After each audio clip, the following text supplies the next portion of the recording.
अब बात करते हैं G23 की बगावत की। चिंता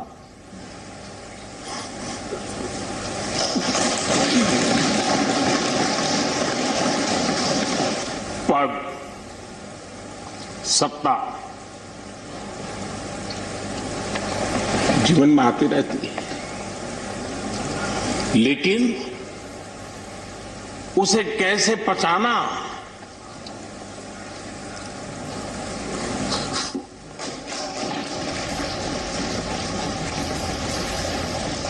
हमारे प्राइम मिनिस्टर भी वो कहते हैं मैं गांव से न था, कुछ भी नहीं था, बर्तन मांजता था, चाय में जो असलियत है उसको नहीं छुपा।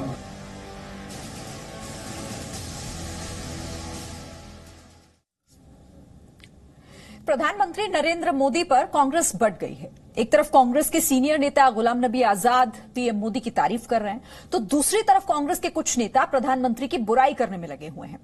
कांग्रेस की G23 ने इशारों ही इशारों में राहुल गांधी को कांग्रेस का सबसे बड़ा प्रॉब्लम बताया है और इशारों में जमीन से जुड़े होने की बात छेड़ी और बार बार कांग्रेस के कमजोर होने का जिक्र किया। और यही वजह है कि पहले जम्मू में कांग्रेस के सीनियर लीडर इकट्ठा हुए और कांग्रेस से उपेक्षित होने पर सवाल उठाए। G23 की मीटिंग के अगले दिन गुलाम नबी आजाद ने प्रधानमंत्री नरेंद्र मोदी की तारीफ कर दी। तो यहां ऐसे में सवाल उठ रहे हैं कि कांग्रेस में सब कुछ ठीक ठाक नहीं है।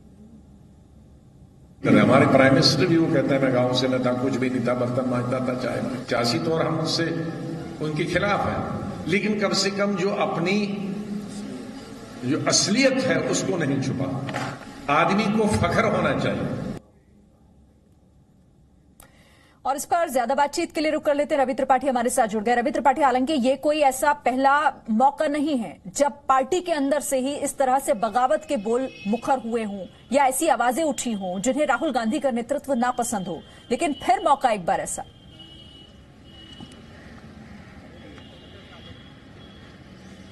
बिल्कुल, देखिए कांग्रेस पार्टी में राहुल गांधी को लेकर शुरू से बगावत है, एक तरह से कहा जाए। जब से राहुल गांधी का रोल शुरू होता है, यानी 2014 के चुनाव के बाद से, 2014 में जिस तरह से रिजल्ट आए, कांग्रेस पार्टी को विपक्ष का दर्जा तक नहीं मिला।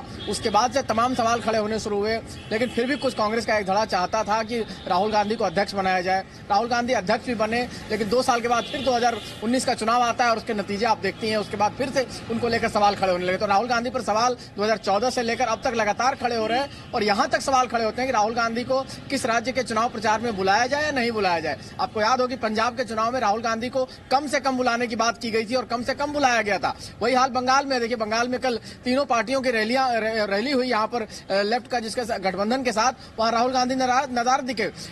लेफ्ट के सीनियर नेता वहां मौजूद थे, बाकी लोग मौजूद थे। यहाँ अधीर रंजन चौधरी उसको रिप्रेजेंट कर रहे थे, लेकिन राहुल गांधी यहाँ मौजूद नहीं थे। राहुल गांधी केरल में अपने मौजूद हैं, केरल और पौंडीचेरी से बाहर नहीं निकल रहे, चूंकि अब आजकल वो साउथ, उनको पसंद आ रहा है कि साउथ के कार्यकर्ता बहुत एक्टिव है, बहुत उत्साहित है। तो अब उसके रिजल्ट के बाद उनका क्या हाल होगा ये भी जानते हैं कि जिस तरह से केरल में जो ट्रेंड आ रहा है कि केरल में भी लेफ्ट फ्रंट की सरकार बनती दिख रही है, वैसी स्थिति में राहुल गांधी का क्या होगा, क्योंकि राहुल गांधी ने अपनी पूरी ताकत केरल में झोंक रखी है। तो राहुल गांधी के नेतृत्व को लेकर सवाल उठता है, स्टाइल ऑफ वर्किंग को लेकर सवाल उठता है, क्योंकि पहले कहा गया था कि आपको जो एक्सपीरियंस लोग हैं उनको भी रखा जाएगा पार्टी में, साथ साथ यंग को भी रखा जाएगा। लेकिन जिस तरह से दरकिनार किया गया पार्टी में जो एक्सपीरियंस लोगों को, उसके बाद से सवाल खड़े होने लगे कि क्या होगा इस पार्टी का। क्योंकि राहुल गांधी जिस तरह से लीडरशिप का चयन कर रहे हैं और जिन लीडरों को एक तरह करके दरकिनार कर रहे हैं, चाहे गुलाम नबी आजाद हो, चाहे आनंद शर्मा हो, चाहे तमाम और नेता हो, उसके बाद से ये सवाल खड़े होने लगे। इसलिए G23 बना है कि G23 को लगता है कि जिस तरह से नेताओं को दरकिनार किया जा रहा है, पुराने नेताओं को और नए नेताओं को, जिनके पास कोई वजूद नहीं है, जिनके पास कोई वोट बैंक नहीं है, जिनका कोई अपना अस्तित्व नहीं है, उनको मौका देकर राहुल गांधी आगे बढ़ा रहे हैं। इस वजह से कहीं ना कहीं पार्टी में बगावत है और इस वजह से कहा जा रहा है कि कांग्रेस में सब कुछ ठीक ठाक नहीं है। और इसीलिए रह रहकर गाहे बगाहे हम देख भी लेते हैं कि उस नाराजगी का असर भी कहीं ना कहीं दिखने लगता है। शुक्रिया फिलहाल आपका रवि हमारे साथ जुड़ने के लिए। तो प्रधानमंत्री नरेंद्र मोदी को लेकर कांग्रेस का कंफ्यूजन है। एक तरफ राहुल गांधी प्रधानमंत्री मोदी की तुलना अंग्रेजों से कर रहे हैं, तो दूसरी तरफ गुलाम नबी आजाद उनकी तारीफ कर रहे हैं और प्रधानमंत्री को जमीन से जुड़ा हुआ बता रहे हैं। तो सवाल यहां पर यह है कि आखिर कांग्रेस में इतना कंफ्यूजन क्यों है?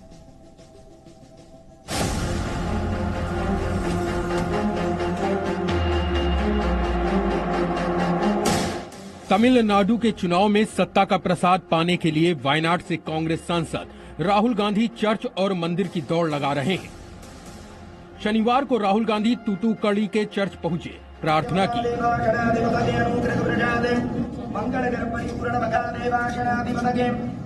रविवार को राहुल गांधी तिरुनेलवेली में अरुल मिगुन नेलियापर मंदिर पहुंचे, दर्शन किया।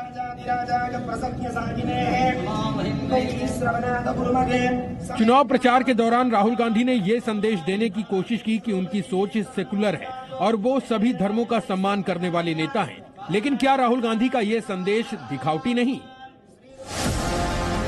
सवाल इसलिए क्योंकि ऐसी सेक्युलर सोच वाला व्यक्ति किसी के लिए जहरीले बोल नहीं बोलता, जबकि राहुल गांधी ने मंदिर दर्शन के फौरन बाद प्रधानमंत्री नरेंद्र मोदी के खिलाफ नफरत की सोच दिखाई।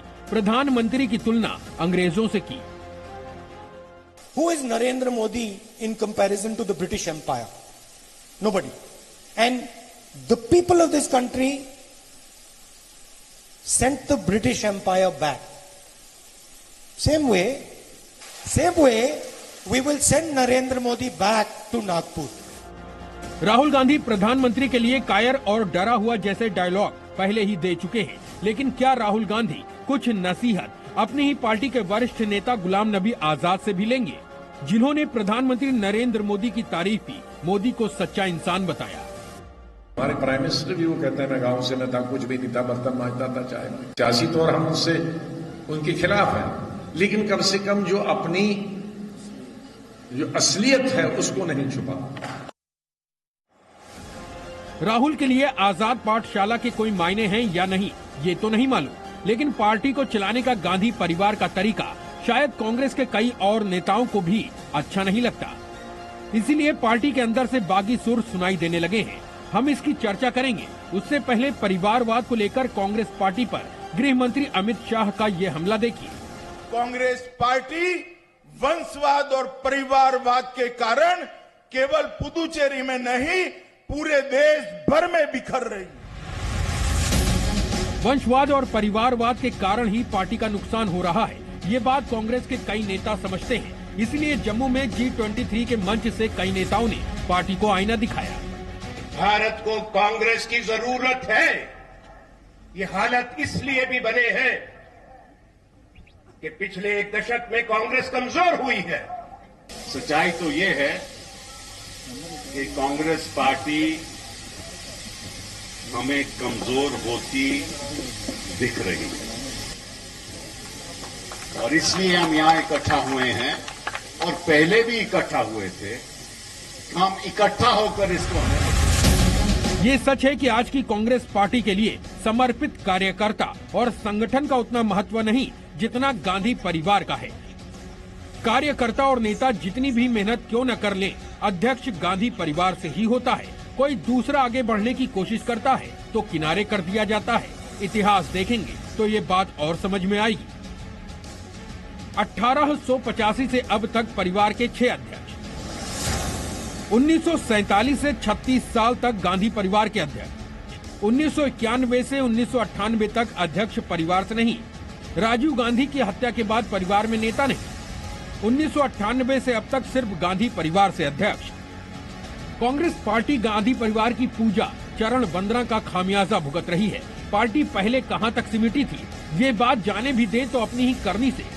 पुदुचेरी की सरकार गिरने के बाद दक्षिण का ये आखिरी कांग्रेसी किला भी ढह चुका है। ब्यूरो रिपोर्ट, जी मीडिया। और वक्त एक ब्रेक का है। Presenting V News app available on Google Play and App Store. Download it now.